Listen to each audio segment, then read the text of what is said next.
میری زندگی کی سب سے بڑی مسٹیک، میں اس گندی فیملی میں گھس گئی. ایمان کی کچھ وائسز میں نے ریکارڈ کی ہوئی ہیں. ان سے 3 لاکھ روپے پکڑے اور رجب کو گندا کر دیں. رجب کو گندا کر دیں؟ یہ کس نے کہا؟ ان کے ان لاس سے. ان لاس سے؟ آن نے، ایمان نے، یا اس کی ساس نے؟ آن نے، اس کی ساس نے، ایمان نے.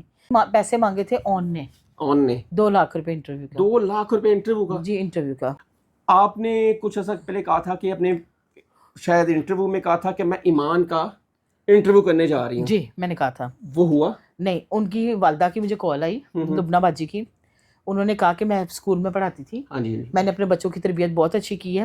میری زندگی کی سب سے بڑی مسٹیک، میں اس گندی فیملی میں گھس گئی. اچھا جی. انہوں نے یہ بھی کہا کہ ایمان بہت پیاری ہے، گرین آنکھیں ہیں، پیاری خوبصورت انتہائی درجے کی. میری بیٹی کی زندگی خراب ہو گئی، میری بیٹی کی زندگی رل گئی. میں نے کہا اگر آپ اپنے کوئی بیان دینا چاہتی ہیں تو مجھے دے سکتی ہیں. تو کہنے لگی نہیں ہم ایک ہی دفعہ آئیں گے، پہلے ہم ویٹ کر رہے ہیں رزلٹ کس طرح بیٹھتا ہے. اس کے بعد ایمان نے فون پکڑ لیا. ایمان کی کچھ وائسز میں نے ریکارڈ کی ہوئی ہیں، تو وہ میرے پاس ہیں. وہ وقت آنے پہ میں نکال دوں گی، آپ کو بھی دکھا دوں گی. اس نے یہ کہا کہ میں نے کہا تم ایسا کرو بچے کو پکڑو تو چلی جاؤ، میں بھی آ جاتی ہوں. ظاہر ہے دادی کا اولاد تو ان کی ہے نا، ان کی ہے. تو ماں بچہ جب باپ بیٹے کو دیکھے گا تو ساری گلیں ہی ختم ہو جانگی ہیں. اس نے کہا میں تو سوال ہی نہیں پیدا ہوتے جاؤ. یہ اس کی انا ہے، انا اور اکڑ ہے. اکڑ ہے نا. دیکھیں میں آپ کو ایک بات بتاؤں، میرے جیسی بندی اکڑ نہیں ہونی چاہیے. ہاں نہیں ہونی چاہیے. میری جیسی بندی ہو نا، 2 مرتبہ منہ نے لگایا. گھر میں کچھ چیز کی کمی ہے؟ کسی چیز کی کمی نہیں ہے. دیکھو اتنا بڑا بیٹیاں نہیں ہے، ایک بیٹا ہے. ہاں ٹھیک ہے، ماں باپ ہے، دیٹس اٹ. ہاں اچھا. تو اس نے مجھے کہا نہیں میں نے نہیں جانا، میں 2 دفعہ گئی ہوں، میں شرمندہ ہو کے آئی ہوں. رجب بٹ سے میں نے پوچھا، اس نے کہا کہ یہ مجھے پروف دے دے 2 مرتبہ آئی ہیں، میں نے دروازہ نہیں کھولا ہو تو میں سارے چینل ڈیلیٹ کر دوں گا. لیکن اس نے مجھے کہا میرے پاس پروف کوئی نہیں ہے. میں 2 مرتبہ گئی، لیکن میں نے اندازہ لگایا کہ ایمان ہینکی پھینکی کر رہی ہے، کیونکہ ایمان نے پراپرلی مجھے یہ بات بولی کہ میں نے نہیں جانا. اب مجھے آپ بتاؤ، میں نہ رشتہ دار ہیں، ممی یا پھوپھی یا صلح کرانے والی تھی. دیکھو جب میاں بیوی نہیں راضی تو کیا کرے گا قاضی؟ کیا کرے گا قاضی؟ ٹھیک ہے نا. آپ جتنی مرضی ایفرٹ کر لیں. اس سے پہلے بھی ان کے بڑے بڑے خاندان کے بندوں نے ایفرٹ کی. رجب کے کچھ دوستوں نے، بڑے دوستوں نے ایفرٹ بھی کی ہے، جسے ملک زمان نے بھی بڑی ایفرٹ کی ہے. اگر وہاں بھی یہ مسئلہ حل نہیں ہوا تو آپ کے جانے سے مسئلہ حل نہیں ہونا. نہیں دیکھیے پہلی تو یہ بات ہے کہ میں یہ سیرا اپنے سر پہ سے جا ہی نہیں سکتی. اس سیرے پہ سے جانے کے لیے یہ اتنا ٹف ہے کہ آپ یا تو ہارٹ اٹیک ہو جائے گا یا آپ انزائٹی میں چلے جاؤ گے. میں دونوں چیزوں میں نہیں جانا چاہتی. نہیں جانا چاہتی. ہاں. تو اس انٹرویو کے لیے سنا آپ سے پیسے بھی مانگے؟ مجھ سے پیسے مانگے تھے آن نے. 2 لاکھ روپے انٹرویو کا. 2 لاکھ روپے انٹرویو کا؟ جی انٹرویو کا. اور بات کیا ہوگی؟ بات اور رجب اور ایمان کے حوالے سے؟ اس حوالے سے اور کوئی بات نہیں. کہتے انٹرویو کس چیز پہ کرنا ہے؟ میں نے کہا ایمان پہ اور رجب پہ. تو کہتے 2 لاکھ روپے ہم چارج کریں گے. پہلے بھیجیں گے، پھر سوال بھی بھیجیں پہلے. ہاں. پھر ایک چیز اور بھی ہوئی. یہ کہا تھا انہوں نے سوال پہلے بھیجے. پھر ایک چیز اور بھی ہوئی، وہ میں شاہ صاحب کے نہیں بتا دیں. نہیں وہ شاہ صاحب کی ویڈیو. شاہ صاحب کی آپ بتائیں. شاہ صاحب کے ویڈیو دس لیا. نہیں آپ بتائیں ہمیں. وہ یہ کہا گیا کہ آپ ہم سے 3 لاکھ روپے پکڑے اور رجب کو گندا کر دیں. رجب کو گندا کر دیں؟ یہ کس نے کہا؟ ان کے ان لاس سے. ان لاس سے؟ آن نے، ایمان نے، یا اس کی ساس نے؟ آن نے، اس کی ساس نے، ایمان نے، کہ 3 لاکھ روپے پکڑے ہم سے تو ان کو اتنا کہ گندا کر دیں کہ لوگ ہماری فیور میں بات کریں. اب یہ بتائیں کہ اب آپ مجھے ایک بات بتاؤ. آن کو کون جانتا تھا؟ ایک منٹ ٹھہرو. پھر آپ مجھے وہ بات بتاؤ کہ میرا یہ کہنا بنتا نہیں تھا کہ میں نے غلطی کی پوڈ کاسٹ کر کے. نہیں نظروں میں آ گئی نا. دیکھیے میری بات سنیں. ہاں اب رجب کو میں پچھلے 2 سال سے کور کر رہا ہوں. جی ٹھیک ہے. بہت ساری ہیٹرز بھی ہوتے ہیں، بہت سارے کیا جی دیکھو جی تسی چلے جاندے ہو، ٹھیک ہے، تسی تے پیڑ صافی ہو، ٹھیک ہے، اس کی بات کرتے ہو، اس کی بری بات بھی، آپ اس کی غلطی بھی ہو تو اس میں پردہ ڈالتے ہیں. دیکھیں ہمارا تعلق ہے، تعلق جہاں ہوتا ہے اس کو تھوڑی سی سپیس دینی پڑتی ہے. ٹھیک ہے. آج اگر آپ 3 لاکھ لے کر، مثال دے رہا ہوں، 3 لاکھ لے کر اگر رجب کی طرف آپ بندوقیں کر لیں گی تو لوگوں نے آپ کو ہی گندا کہنا. میری بات سنیں. نہیں کہیں گے؟ بالکل کہیں گے. اور میں ایسی بندوقیں کیوں کرواؤں؟ وہی تو بات ہے نا. میرے رب نے جب وعدہ کیا روٹی دینے کا، وہ دے رہا ہے، اتنے سالوں سے دے رہا ہے، تو پھر مجھے کیا ضرورت پڑی کھچے مارنے کی، چبلے مارنے کی؟ میں عورت ہوں. بالکل میں عورت ذات ہوں. میں مطلب بغیرت تو نہیں ہوں کہ میں اس طرح کی حرکتیں کروں. آپ کو کیا لگتا ہے یہ انٹرویو کے بعد ظاہر سی بات ہے آپ کا فیس پہلے سے ریکگنائز تھا، مزید ریکگنائز ہوا ہے، لوگوں نے آپ کو جہاں پہ آپ کے 4 لوگ جانتے تھے 20 لوگ جانا شروع ہو گیا آپ کو. ٹھیک ہے. عزت میں تو اضافہ ہوا ہے نا. بالکل. لوگ اچھے برے تو ہر معاشرے میں ہوتے ہیں. نہیں ہمارے پاکستان میں نا اس کی مجھے رجب کی ایک بات بڑی پسند آئی سی کہ اپنی دنیا خوش نہیں ہوتی بالکل ساری دنیا نو خوش نہیں کر سکتے اے اگر خوش ہونا شروع ہو جانا تو ساڈی پاکستانی چو غربت ختم ہو جاتی ہے. رجب نے میرے انٹرویو میں کہا تھا کہ ہیٹرز ہمیشہ کبھی آگے نہیں آتا، ہیٹرز ہمیشہ پیچھے رہتا ہے. ٹھیک ہے نا، آپ جتنی مرضی وہ بھونگتے رہیں انہوں نے پیچھے رہنا ہے، وہ کبھی آگے نہیں آ سکتے. تو اس لیے ہیٹرز جو آپ کو کہتے ہیں، جو آپ پہ کرتے ہیں، الزام لگاتے ہیں، پیسوں کا لگاتے ہیں، اگر آپ ان کی توجہ دیں گے نا آپ کبھی آگے نہیں بڑھ سکتے.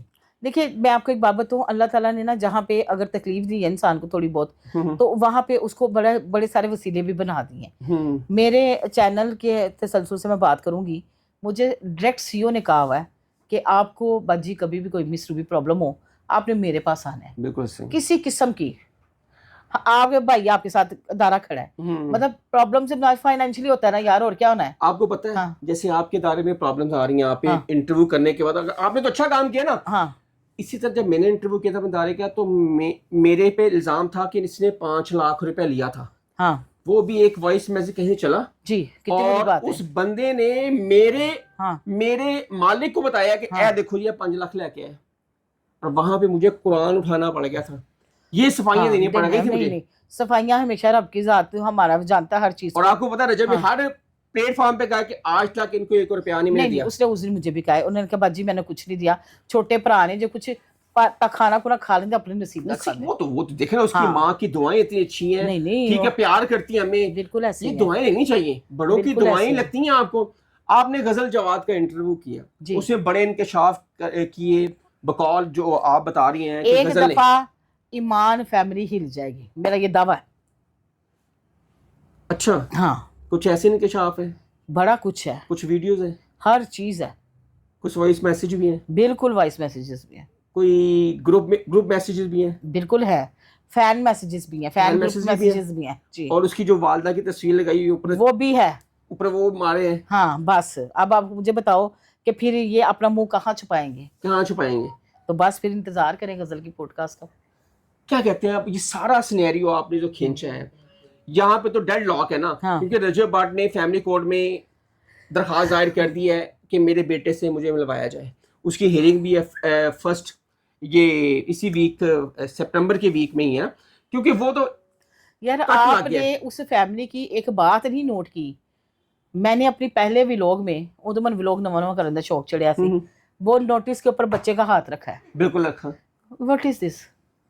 دیکھیں میری بتاؤ باجی روبی سارا فیملی ہے، اون کو کون جانتا تھا؟ کوئی بھی نہیں، اب بھی نہیں کوئی جانتا. رجب بٹ کا سالہ اگر اب بھی دیکھے نا، رجب بٹ کا سالہ ہی ہے نا، ہاں ابھی بھی دیکھے نا عام پبلک پلیس ایک جگہ سے پوچھتا ہے تم جاننے نے کہ نہیں.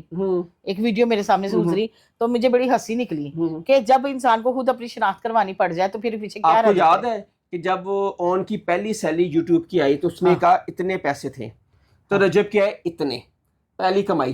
تو رجب بٹ نے کہا کہ میرا بنوئی رجب بٹ نہیں سی. بالکل تیرا بنوئی تو رجب بٹ ہے نا، بالکل وجہ تیرے پیسے پہلی کمائی زیادہ آئی ہے. بالکل ایسے ہی ہے. تو یہ اون اس کو بعد میں کہتا ہے کہ میں تو اون کو میں یہی بات کہوں گی کہ اون میری یوٹیوب کی پہلی انکم جو ہے نا وہ 38,000 روپے آئی تھی. جب آئی تھی تو سخت گرمی میں رجب بٹ نہیں سی نا، ہاں میرا بھرا رجب بٹ نہیں سی. تو بنو گرمی چ نا پسینہ نہیں ٹھنڈے پسینہ ٹھنڈک لگنی شروع ہو گئی سی کہ یہ میری پہلی انکم ہے. اور جب مجھے سلور بٹن آیا تو مجھے یہ پتہ ہی نہیں تھا کہ سلور بٹن کتنی بڑی اچیومنٹ ہوتی ہے. اب آپ نے جب انٹرویو کیا نا تو ہمیں بہت فون آئے. ہاں بات ہے لوگوں کو پتا کہ قریب ہے. وہ ویکھو جی ڈاکٹر روبی نے انٹرویو دیتا تو این جے تینوں کدی شاؤٹ آؤٹ نہیں دیتا، تیرے چینل نہیں دیتا، تینوں پیسے نہیں دیتے. میں کہ ہمیں نہیں چاہیے بات ختم ہو. میں نے آپ کو کتنی بڑی بات کی ہے کہ میں وہی صحافی رہنا چاہتی ہوں جو عدالت کے باہر کھڑے ہونا چاہتے ہیں. منو گھر دے دروازے نال صحافی پن چنگا جی. اگر آپ موقع ملے رجب بٹ کے انٹرویو کے لیے کریں گے؟ میں کسی اور کو آپشن دے دوں گی. رج گئی ہاں، میں نہیں رج گئی ہاں. وہ میرا بیٹا بنیا رہے وہی صحیح ہے، وہی صحیح ہے. ہاں سٹار بن کے انہوں نے میں جانا ہوں. بالکل صحیح ہے. ناظرین یہ تھے ہمارے سے ڈاکٹر روبی، اور یہ ساری جو چیزیں تھیں جو ایک انٹرویو کے لیے وائرل ہوا، کنٹروورسی ہوئی کہ شاید رجب بٹ کے اور ان کے معاملات خراب ہو گئے ہیں، اور لیکن انہوں نے کہا کہ میں اپنے معاملات کو درست رکھنا چاہتی ہوں. میں وہی ڈاکٹر روبی ہوں جو آج سے 2 ماہ پہلے یا 1 ماہ پہلے تھی. میں وہی ڈاکٹر روبی بننا چاہتی ہوں، نہ کہ میں رجب بٹ کا اسٹیمپ پیپر اپنے پہ لگوا لوں کہ جی مجھے لوگ جانے رجب بٹ کی وجہ سے ڈاکٹر روبی. یہی بات ہے, بالکل یہی بات ہے. ناظرین حسن شہباز شجاعت نے کمنٹ سیکشن آپ کے لیے اپنی رائے کا اظہار ضرور کیجیے گا. تب تک کے لیے اللہ حافظ.